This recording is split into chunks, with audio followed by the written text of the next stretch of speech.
that were like those on the saddle, only smaller. But the greater part of the room was occupied by broken machinery of all descriptions. The larger specimens had a case to themselves, and tickets with writing on them in a character which I could not understand. There were fragments of steam engines, all broken and rusted. Among them I saw a cylinder and a piston, a broken flywheel, and part of a crank, which was laid on the ground by their side. Again, there was a very old carriage, whose wheels, in spite of rust and decay, I could see had been designed originally for iron rails. Indeed, there were fragments of a great many of our own most advanced inventions, but they seemed all to be several 100 years old, and to be placed where they were, not for instruction but curiosity. As I said before, all were marred and broken. We passed many cases, and at last came to one in which there were several clocks and 2 or 3 old watches. Here the magistrate stopped, and opening the case, began comparing my watch with the others. The design was different, but the thing was clearly the same. On this he turned to me and made a speech in a severe and injured tone of voice, pointing repeatedly to the watches in the case, and to my own. Neither did he seem in the least appeased until I made signs to him that he had better take my watch and put it with the others. This had some effect in calming him.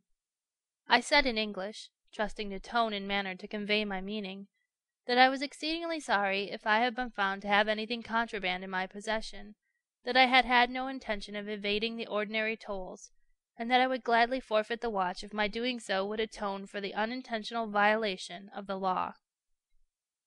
He began presently to relent, and spoke to me in a kinder manner. I think he saw that I had offended without knowledge, but I believe the chief thing that brought him round was my not seeming to be afraid of him, although I was quite respectful. This and my having light hair and complexion, on which he remarked previously by signs, as everyone else had done.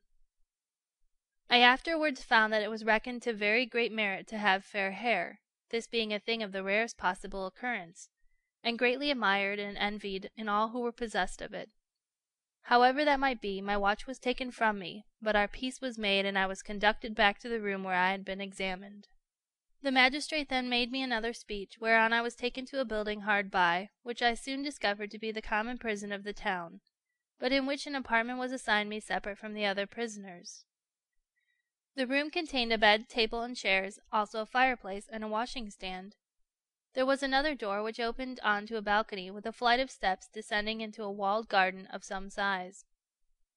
The man who conducted me into this room made signs to me that I might go down and walk in the garden whenever I pleased, and intimated that I should shortly have something brought me to eat.